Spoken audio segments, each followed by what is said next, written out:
So I'm happy to announce that joining us now is our friend Apollonian Germ. Hello, Apollonian Germ. Are you there? Can we hear you? Hi, JF. Can you hear me? Is my mic level good? How's it sound? Yes, everything is good. Glad to see you. I'm going to just make a little change to the screen so that people can see you well. All Okay. right, so we thought of speaking tonight about an exciting subject. I'm very excited about it. This whole specialty that you have in the roots of liberalism, where does it come from? All I know personally is John Locke. Are we here to talk about John Locke, or do you have other thinkers that have led to this rise of liberalism and left-wing thought in our society?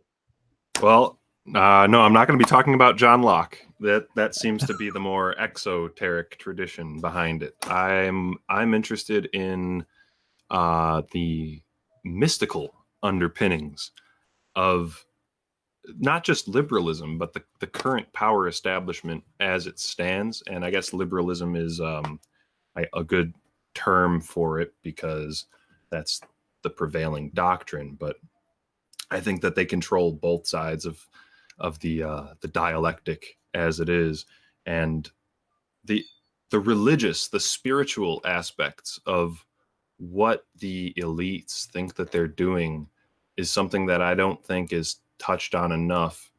I think that most people just assume that the elites or the oligarchs that are in charge behind the scenes of politics today are in it just for power or they're in it for greed. But I think that when you start reading their documents, when you start looking into the people that founded the UN, for example, which I think would be a good place to start, you start to see that they see themselves in an esoteric tradition, and they see their work as being deeply spiritual. And I think that that is something that we need to understand more of, in my opinion. And there are other thinkers that have talked about this before. Like there's Dr. Deep State. His name is Douglas Haugen. He's on YouTube. There's people like Walter Veith, people like William Guy Carr, other people who have talked about sort of New World Order agendas and the spiritualism that's behind it.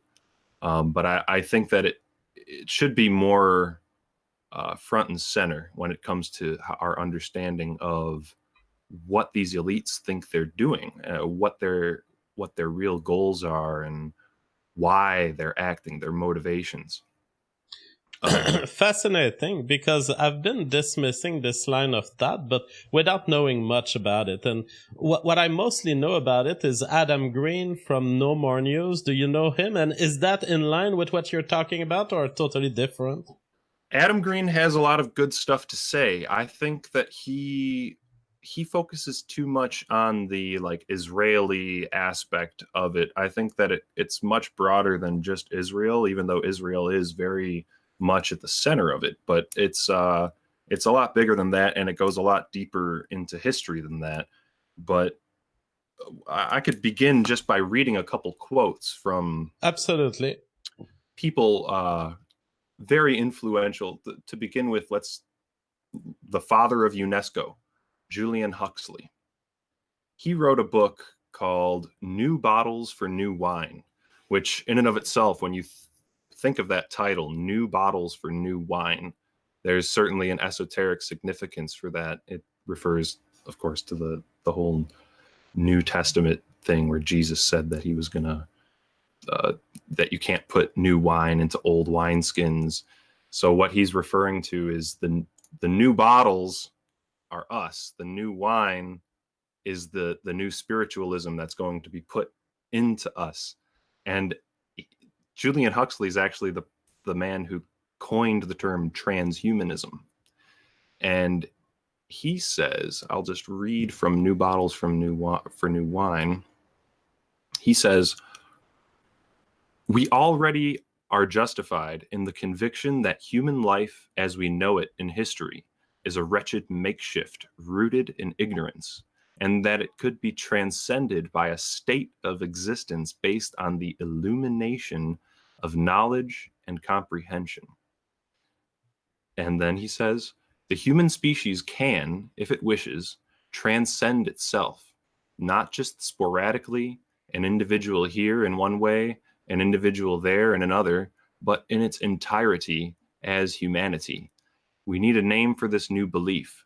Perhaps transhumanism will serve. Man remaining man, but transcending himself.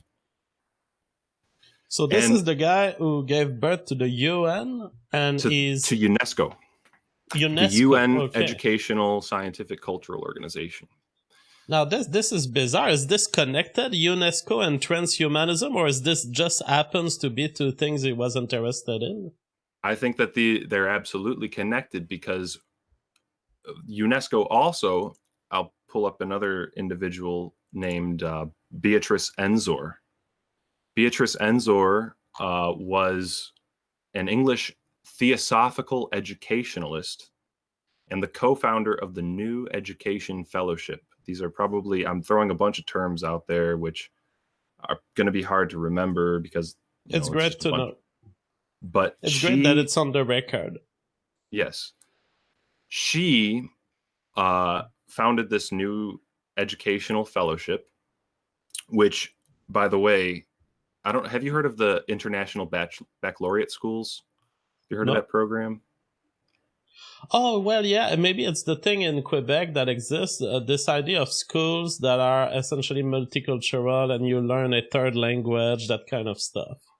Yes. So I always refuse to get into these schools. I don't know why, but even as a young man with no political ideas, I was like, no, I'm not going to these elite schools. I want to be part of the people's school. Yeah, so International Baccalaureate is becoming more and more popular these days, and it's actually been funded and sponsored by states. Like George Bush had a huge program where he was promoting International Baccalaureate. It's being heavily promoted in England by the Crown. And Beatrice Enzor and a woman named Maria Theresa Moret were involved in creating the philosophy behind International Baccalaureate. And Beatrice Enzor, with her New Educational Fellowship,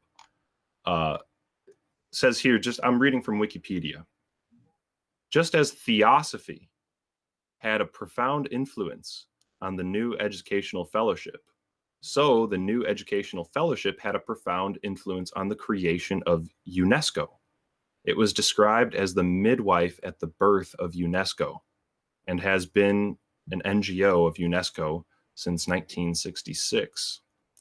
It's now changed its name to the World Educational Fellowship. And so this woman and her theosophical ideas, which we can get into what theosophy really is and the tradition that that's a part of, has had a profound influence on how education is done today in schools. And the whole agenda, the whole reason that they're promoting this is because they want to unify the consciousness of mankind. They have essentially a very deep religious belief about their role in unifying the consciousness of mankind. They believe that I wrote down a couple of core concepts of what theosophy is, and that the mystical tradition that goes back all the way to Pythagoreanism in ancient history is that they reject the world as being merely material, and by extension they reject concepts of race, they reject concepts of an ethnicity, of gender and sex. They reject all of these as being merely material, and they want us to see ourselves as being like beings of pure consciousness, essentially, is what this philosophy is. And like Julian Huxley says in his New Bottles for New Wine, some humans have already transcended itself in this way, where we've transcended our material nature and become transhumans. And the elites see themselves as having already done this. And they think that humanity as a whole needs to do this. And that's why we have such a strong emphasis against racialism, a strong emphasis against sexism, quote unquote, a strong emphasis against nationalism, because these things are rooted in the material. They're not rooted in their concepts of the pure beings of consciousness that they think we are. It's a very mystical understanding of who we are and where we're supposed to go as a collective. This is fascinating. I'm reading a part of the Wikipedia page. They say the society stated that the only tenet to which all members should subscribe was a commitment to form a nucleus of the universal brotherhood of humanity without distinction of race, creed, sex, caste, or colors. So I tended to think that the attack on race and sex and biology came from a sort of misplaced Marxist reframing, where Marx was talking about the economy, and I thought that the modern cultural Marxists were essentially attacking other aspects of reality than economy. But this is precisely the program that we see in our society deployed right now, this attack on sex and race. Absolutely. Absolutely. And I'll bring up another highly influential individual who's been called the philosopher of the UN. His name is Robert Mueller, and he was with the UN for like 40-something years. He brought ideas of like world government, world peace, spirituality to the UN. He is a major leader in the New Age movement, the New Age religious movement. And he was the Assistant Secretary General of the UN for a while. And he wrote in a memo, which I can link to you, it's on the UN.org archives. He says that today, this is a quote, today our objectives and efforts must be, 1, to see the religions globalize themselves into a global spiritual renaissance in order to give us a universal cosmic meaning of life on Earth and give birth to the first global cosmic universal civilization. The United Religions Organization, which is in the process of being created, can do that. And then he gives the little P.O. box that you could send letters to them. Then 2, national governments must absolutely globalize themselves significantly in a new second-generation United Nations with much more power, especially powers of implementation, legislation, and vastly increased resources commensurate with the tasks of the 21st century, or a United States of the world with proper balance of powers in a world democracy or a world union on the model of the recent European Union. So this extremely influential Assistant Secretary General of the UN, philosopher of the United Nations, he's openly advocating for this theosophical merging of religions into a one world religion in order to unite mankind under a political regime. So the history of this too, I mean, we could go back into history, but I just wanted to open it up by just showing you that the UN in particular has these deeply religious beliefs about itself, and it's what the destiny of mankind should be. And that I think is important to understand. Yeah, I think you make a very solid case. Now, those were the roots of the UN. Was this at the moment of the founding of it? What years are we talking about when you read these texts? So Mueller in particular served with the UN for 40 years. I think he started serving at the beginning, just as it was forming. So he was in it from the start. And Julian Huxley, with him creating UNESCO, he was the first director of UNESCO. He was also there from the start. Beatrice Enzor, the theosophist that we mentioned, she was also there before the UN was the UN. She was working with the League of Nations back in the 19 teens. And that was the beginning of that was even before the UN was created. So these things were foundational to the UN. And to Very interesting. Now, what leads these people to want to start a global organization like this? Did they realize that they couldn't attain their goal for humanity without power? Was this something that a lot of people in the UN back in those days believed in, or was it just the leader? I think that at the start, this would have been just the leaders. But after World War II, and after you had the Cold War of the 1950s and 60s, through these major social changes that were happening during this time, the propaganda started to take hold. And I think that right now, a lot of their concepts, like universal justice, universal brotherhood, the idea that we're all one human species, that has been so diffused into our culture that they just seem like obvious things to people. It just seems like it's not even a religious thing. It just seems like it's a clear understanding of the world or something along those lines. So, and the fact is, though, that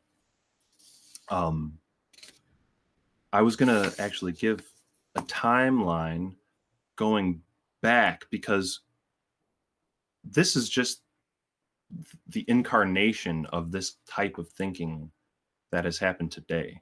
But elites have had advisors close to them that believe in this kind of stuff throughout history that you can check out and verify for yourself. For example, you have people like Heinrich Kunrath, Michael Meyer, Robert Flood back in the 1600s that were steeped in this tradition of theosophy, Rosicrucianism, other esoteric traditions of thought. And they were close advisors to like the emperor of the Holy Roman Empire. You have people like John Dee, who was an alchemist and hermeticist who believed in these kinds of things, who was the close advisor of Queen Elizabeth. So we have mystics that were right behind the thrones of power of Europe hundreds of years ago. And to most people, when they hear things like, oh, there was an alchemist, Queen Elizabeth had an alchemist as an advisor, they think of it as just some kind of silly proto-chemist, somebody who sort of like had a rudimentary understanding of how things worked in chemistry, and that's all really alchemy was. But in fact, I would recommend a book like this, Hegel and the Hermetic Tradition, to understand how the esoteric traditions of Europe all sort of dovetail with each other and share certain philosophical perspectives on the destiny of mankind and what we're supposed to do in order to fulfill God's plan. That's, and basically what they think, and I can read from this excellent book. Absolutely. And stop me if I get confusing, because I'm throwing so much out there. But no, it's really interesting, and I would stop you if it's not clear, but I really like, because you're giving us a window into a world that pre-existed us, and it was hundreds of years ago, and you're saying that that these elements that are modern to me pre-existed our world, and I'm very interested in hearing it. Well, I appreciate you giving me the chance. By the way, you're like an internet legend. It's good to meet you, by the way. Yeah, we didn't even have an intro since I was already live, but it's good to see you. People have been requesting you on the show for a while. Well, I appreciate you having me. So, yeah, this book is important, I think, because it shows how somebody like Hegel, who was highly influential to Marxism, you mentioned Marxism and how that was very informative for liberalism today. Marxism, being influenced by Hegel, is itself indirectly influenced by these esoteric traditions. And what Glenn Alexander McGee does in a very astute academic way, with tons and tons of citations and sources for his information, he shows how Hegel himself believed that he was himself in this esoteric tradition, and he shows how Hegel's philosophy matches what I'm about to read. So these few points are almost universal when it comes to the Western esoteric tradition, whether it's Gnosticism, whether it's Rosicrucianism, Hermeticism, the Illuminati, the original Bavarian Illuminati, the Kabbalah, or alchemy. These things are all connected in a few fundamental ways, which is they believe that God requires us to participate in creation, and that God is in some sense completed or fulfilled through our understanding of reality. And by capturing, it says, illumination involves capturing the whole of reality in a complete encyclopedic speech. Man can perfect himself through gnosis. He becomes empowered through the possession of the complete speech. And an initial stage of purification in which the initiate is purged of false intellectual standpoints is required before the reception of the true doctrine. So essentially, to paraphrase, these elites believe that through their knowledge of the world, through their intellectual activity, they come to recognize the plan of God and collaborate with him in perfecting the world, in purifying the world of the initial corruption of the material reality, basically. Now, what you read, I'm not sure. Was there the word God in there? Because I feel like it's something that you could say at a university, like we're purging you of your false beliefs and we're making you in contact with the world. And what he seems to be talking about, encyclopedic full speech, it sounds like a theory of everything maybe that he's looking for. Isn't that a little bit modern scientism that is reasonable? Yeah, well, and that's where I actually wrote down Scientism when I wrote down iterations of this today. That absolutely is true, where these people are in this tradition, where they think, whether they're conscious of it or not, I don't think a lot of them, like Neil deGrasse Tyson or Bill Nye, these guys, I don't think they're consciously, maybe some of them are conscious of it, but others just have bought into this idea that through knowledge, we're going to make the world a better place. Through science, we're going to provide everything for everybody. And this is the original, like, spiritual foundation of that. But Hegel holds that God is in some sense completed or actualized through the intellectual activity of mankind. He said as much himself. Hegel also believed that we rise above nature and become masters of our own destiny through the profound gnosis or knowledge provided by his system. And the Which state is very much a God. common belief today. Because today people have the impression that modern knowledge has made nature invalid, and that when we talk about nature, it's the squirrels, it's the owls, it's the trees, but it's not us. Mm-hmm. Exactly. That's how it's come out today. And I mean, the state for Hegel is basically God on earth. That's a simple way to understand it, is that the state the political power of humanity is the collaborator with God, and that we are overcoming all of these material limitations and reaching a state of total knowledge, total purification of our, like Huxley called them, our backwards, ignorant,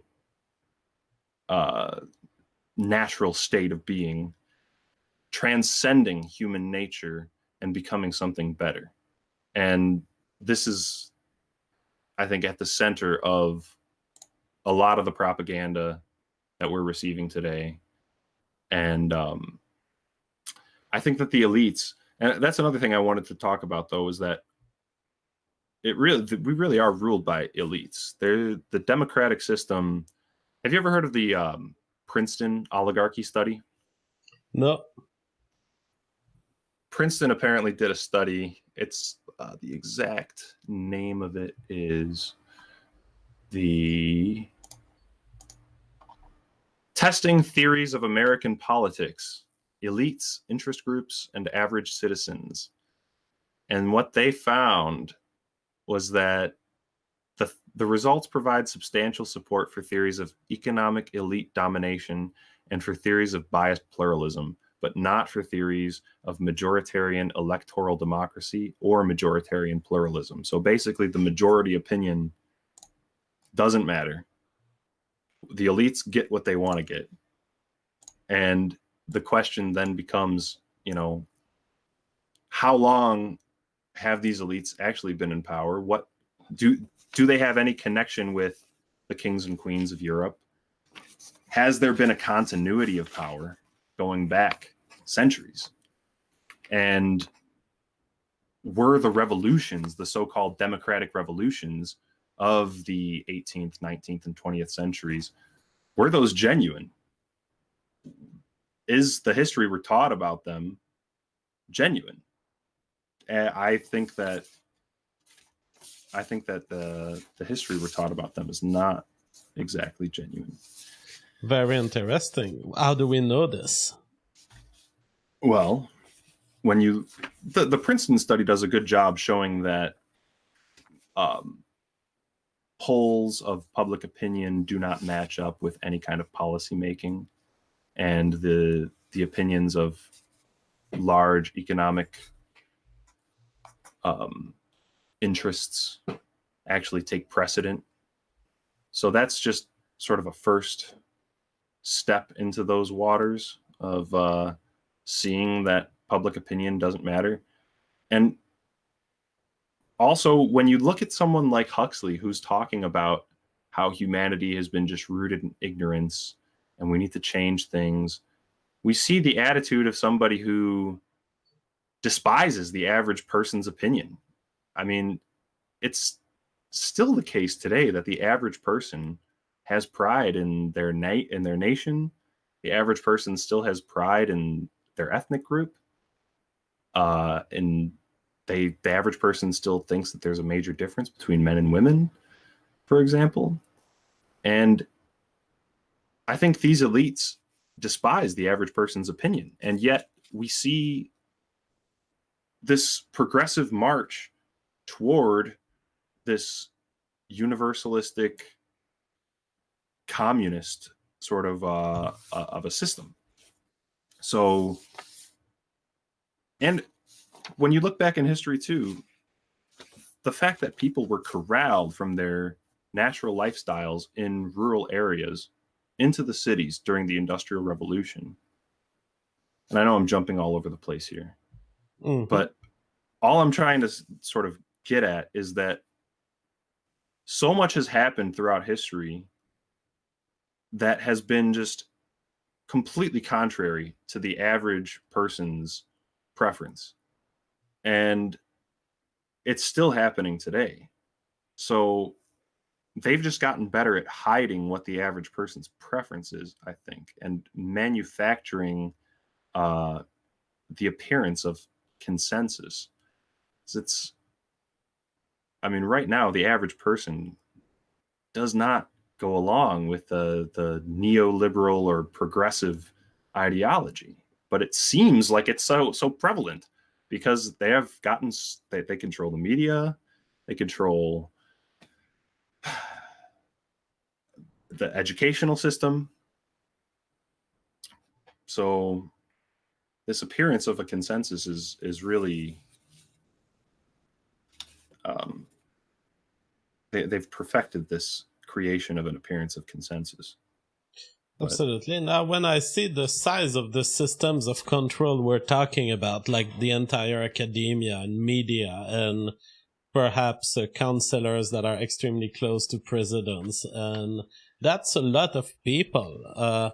How does this system, why does this system exist? Do you believe that it's deeply a religious and common cause that allies the people in this system, or do you think that they're just serving interest and that ultimately everyone has the wrong motivations and the wrong incentives in manufacturing this state of affair?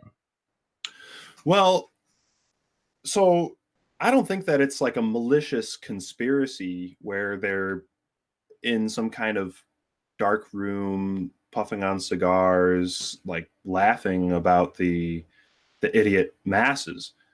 But what I do think is that these people really believe in the goodness of what they're doing. They think that it's the right thing for humanity. I know a few like academics. I know a woman who worked at the University of Chicago for many years, and she's just absorbed these sorts of ideas. And it's the same way that like the Christian church worked, where the Christian church worked by convincing people that this was the right way to go for humanity and presenting it as a moral doctrine and throwing in spiritual underpinnings to it for people who want that. And it just has become a church, a religion in and of itself that people really buy into. And I think even the people at the top, these people like Huxley, or people like, I could throw out just tons of names, but that's just, it gets confusing at that point.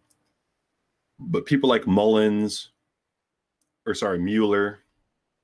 or Huxley, they don't think that they're being malicious. They don't think that they're like conspiratorial. I think that they just think that they believe they're doing the right thing. And that's how it can perpetuate itself. That's how it can last for so long. And there is an aspect to it where there are elite families like Huxley. You look at the history of his family, these people held power for many years. Huxley's granddad was the Darwin's bulldog who promoted evolution, Thomas Huxley. They intermarried with like the Wedgwoods, who were a major business family. They intermarried with the Darwins. There's a lot of intermarriage between elite families, which is a whole different can of worms. But I think there is like a leadership class that has essentially become interrelated. I mean, you could look stuff up like the fact that all but one president of the United States are their cousins. They're all like pretty closely related. Even Barack Obama is like related to English royalty, and there's a lot of intermarriage. There's a lot of like just intergenerational continuity. But for the administrative class, the people who are out there teaching in the schools, administering the schools, whatever it may be, they're just normal people that think they're doing the right thing, I think. Very interesting. We have lots of reactions from the crowd. Base Devolver says, could Apollonian Germ talk about the religious component of the Glorious Revolution of 1688 because it is often cited as the beginning of liberalism. It has a spiritual component, yet it seems at odds with the American conception of individual liberty and federalism. The Glorious Revolution seems to be more of a democratic revolution than a liberal one. I actually haven't looked into the Glorious Revolution in particular. I know that Cromwell, he was involved in that, right? I'm getting that right? Oliver Cromwell? I don't know about it at all. But there was financial backing from a certain international group there that, you know, but it's for sure in the French Revolution, that one definitely had like Freemasonry behind it, and Freemasonry itself is part of this whole esoteric tradition. Freemasonry was deeply influenced by Hermeticism and Rosicrucianism and alchemy and these sorts of syncretistic universalizing religions that try to find a universal truth in all religions. It's deeply influenced in that. And so essentially, the getting rid of the monarchy would have been a move by the elites to ensure their continual power in the new democratic world that was rising. And to begin to indoctrinate's the wrong word, but initiate the public in the sort of thinking that they wanted. I think that they believed that the public was ready to be initiated. They had the printing press, they had the ability to spread propaganda, spread media, and actually begin to control the minds of the average person rather than just, that was, biopolitics is a big concept in all of this, where Michel Foucault talks about biopolitics and how the state has begun to control every aspect of life itself. And instead of the state having the power to only exercise sovereign power, which is to kill or imprison people, now the state has power to essentially create life and to determine the direction of life and to use carrots and sticks to get people to think and live and behave exactly how they want. It's there's been a lot of progress made in that category as well, where the state is no longer just interested in maintaining public security or something along those lines. They want to control how you think, even how you behave on a day-to-day basis. Absolutely, and public education is the best example of this. Gariepy says to the guest, can any of this be good for our descendants, or is it just all treachery and gibberish? Well, I think that this whole esoteric tradition is it's just there to justify the political power of these people. And when you look at its origins, the origins of things like a syncretistic religion, like it seems to have begun in these empires in the Middle East, where you have multiple ethnic groups, multiple nations that are being brought together under one empire. And the elites started to think, how are we going to get these people to live together under one political rule? How can we get them to unify? You use religion. You have to use religion. And it goes all the way back to, one great example is Serapis, the god Serapis, the Greco-Egyptian god, where after Alexander's conquest of the Mediterranean and Mesopotamia, the Ptolemies, the first Ptolemaic king, Soter I, introduced the god Serapis as a combination of Greek and Egyptian cultures to solidify the union, to basically validate their political rule. It's just one example, but so I think, I mean, my personal philosophy is that I would like to return to more localistic, almost a tribal way of life.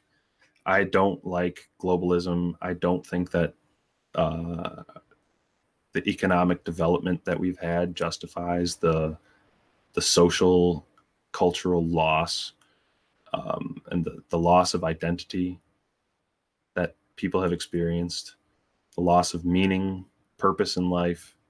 They want to replace the natural way of life that we've had for thousands of years with this new, highly urbanized, universalistic way of living. And I just don't think that the economic benefits of that kind of globalization are worth the intangible loss. Absolutely, I agree. We need to return to nature, stop fighting against it. Philip L. says, can you ask Apollonian Germ if these esoteric ideas predate Tikkun Olam, or is it an offshoot of it? Tikkun Olam is absolutely part of it. It's one of the Kabbalistic notions that the world is broken and certain people are chosen to fix it. And yeah, that's Tikkun Olam is a good example of that. I'm just trying to find a particular thing I wrote down. All right, well, you look for it. Frank De Silva says, good discussion, JF. Transcendentalism equals theosophy morphed into transhumanism, yet the tenets of Manly Hall, Besant, and others explicitly talked of racial prime causes. This changed after the 50s. We know it as New Age today. All right, I didn't know that. And Base Devolver says, question for JF and for your guest. Do you think laws should be designed to increase quality of life or be designed in an effort towards the preservation of life? Well, personally, I think that laws should not be neither for the preservation of life or the quality of life. I think that laws are just a way to manage aggression in society and to limit the number of non-consensual interactions in society. So what you want for a peaceful society is that there's not much opportunity to hurt others or stop them in their liberty. But I don't think it should aim quality of life, because the moment you start aiming for well-being, then you start justifying all sorts of violations of rights, like forcing education onto people, forcing certain kind of ideas because they're better for everyone else. And that is extremely hurtful to the individual pursuit of liberty. What do you think, Apollonian Germ? I completely agree. And just even that idea of I can obtain the right kind of knowledge to know what's going to make your life better. That is this sort of type of occult idea where you think that you're going to somehow obtain the right knowledge to fix the world and to make the world, because it doesn't just stop with one person. It's gonna, like, if you can fix someone's life and make their life better in one way, then you might as well use knowledge to figure out the perfect way to live a life and then apply that to everybody. It just becomes totalitarian. Absolutely. Skaty says, question for JF and for the guest. Do you realize the goal of these people is to bring about the end of humanity as outlined in the revolutionary phenotype? Their religion is to fulfill your prophecy, JF. I don't know if you're aware of the book I've written. Are you aware of my prediction? Yes. So it sounds a little bit like this, and to be honest, the more you were speaking, it reminds me of Alex Jones saying, they're here to create a sexless, genderless mutant. Is that a little bit what you're telling us? I think their ideal world would be everybody is born in a laboratory and they're just grown and nature is completely cast aside and we have total control over every facet of life. But that's obviously just an extreme sort of caricature of it to make a point. But yeah, I think the totalitarian control of life is really what they're after, and the things that are based in nature are fundamentally outside of their control. So to have things like gender or race, that is a natural differentiating factor that they haven't controlled, that they haven't created. I think that, yeah, that's interesting that your book sort of dovetails with that.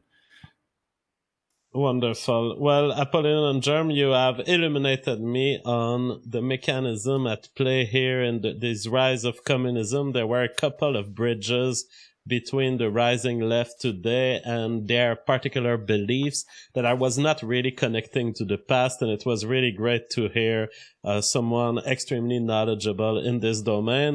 Was there anything else you wanted to discuss tonight before I move on to another part of the show? Well, I just wanted to say, going back to the question of like how it is done, I don't think that there is like a monolithic consensus even among the elites of how to do it. For example, have you heard of Sabatianism? Sabatian. No. That sort of explains in some ways the prevalence of elite pedophilia and the prevalence of the promotion of degeneracy in Hollywood. The Sabatians followed a guy called Sabbatai Zevi, who in the 1600s proclaimed himself the Messiah of Judaism. And he had over 1 million followers. And at the time, 1 million followers was huge in the mid 1600s. I love how you named them followers like a Twitter account. Yeah, right. But so he basically said that there are two ways that we're going to have the end of the world. We're going to have this millennium or this end of history. Either the world's going to be completely good or the world's going to be completely bad, and God's going to come down and save us. And he chose, really the only option for him was, we're just going to have to be completely bad. And so he inverted all of the laws of Judaism. So thou shalt not kill becomes thou shalt kill. Thou shalt not commit adultery becomes thou shalt commit adultery. Look this up, Sabatianism. And he had many high-ranking followers. The Rothschilds were apparently one of his followers. The founders of Zionism, Golda Meir, was apparently a Sabbatean. Louis Brandeis, a Supreme Court justice, was a Sabbatean. They basically thought that the worse the world got, the more God would be forced to come in and intervene and create the heavenly paradise on earth. So there's a whole lot of weird history and how certain occult beliefs have had huge influences on culture. So look up Sabatianism. That's another thing for the audience to look up. One last thing that I'll say is Bill Gates has revolutionized physics. Bill, I love that you've had Bill Gates on. He's a friend of mine. Is that his name, Gates? Because I keep calling him Gade. Was I wrong all the way? I've heard. I mean, I've met him. I've had lunch with the guy. I spoke at a conference that he hosted, and he called himself Gates. So okay. But well, he's a fascinating guy. So you believe in the rope theory? Well, I think that I believe that atoms are interconnected by an extended mediator. All atoms are interconnected by an extended mediator. Whether it's precisely how he spells it out, I'm not sure. But the way that he has reformatted the configuration of matter from discrete particles, the idea of like just discrete particles interacting with abstract fields or abstract forces, to seeing atoms as interconnected objects that have extended mediators between them. That is such a revolutionary idea in physics. I'm really glad that you've had him on the show. He's definitely one of my favorite thinkers.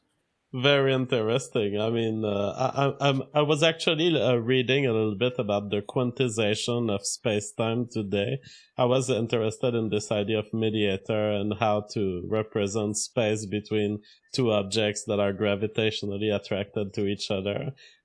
Clearly, it's certainly revolutionary thinking. Now, isn't the mediator between two discrete particles ultimately just space-time? Space-time with all of the quantum fields that it contains? According to quantum, yes. But space... That's what they want you to believe. But space-time can't be a mediator. How can space-time, how can a concept be a physical mediator? That's the question. I mean, that's oh my God, are you telling me you're going to come exactly like Bill Gates with the concept attacks? Oh my God. A concept cannot be a mediator. Well, everything is a concept. A rope is a concept too, by the way. Well, how do you define concept versus object? That's the big... that's, I think, one of his biggest contributions to the philosophy of science is the concept-object dichotomy, where on one hand, an object is that which has shape. You can draw it. You can show the shape of it. A concept has no shape of its own. Space-time itself has no shape of its own, whereas a rope has a shape of its own. You can draw it, you can understand it. It has a physical shape, whereas space-time doesn't. Any shape that you use to represent space-time is only a metaphor. It's not a literal shape that you're showing. All right. Well, very interesting. Apollonian Germ. I will send all of my audience, go subscribe to Apollonian Germ the channel. It's exciting. He's telling about the life in colleges for a white person, and sometimes there's lots of funny videos. I just graduated. I just got my degree. Oh, you're done? in philosophy. There it is. Very nice. Oh my God, I see it. Yeah. Cool. So it's an undergraduate degree of philosophy. Is that it, or? Yes, it's just an undergrad. Okay. Yeah. Nice. And so what's in the projects for you? Right now, I'm working as a tow truck driver full time and trying to find something better to do. But so that's... Well, truck driving, at some point in my life, after a PhD and everything, I actually thought about going to follow a course to become a truck driver, because in the end, you're probably going to make more money that way than you would as a professor or some kind of student of any kind in academia. That's possible, but I'm doing tow truck driving, so that's even more fun because I get to hook people's cars up and take them away because they haven't paid their bills or... okay, so you're part of the system of oppression of the elite. Exactly. Who decides where I can park? Yes. All right, Apollonian Germ, it was a great pleasure talking to you, and we'll talk again. Bye-bye. Thank you, JF. Take care. All right, what a great guy he was, Apollonian Germ. Very knowledgeable, knows his stuff. This was amazing.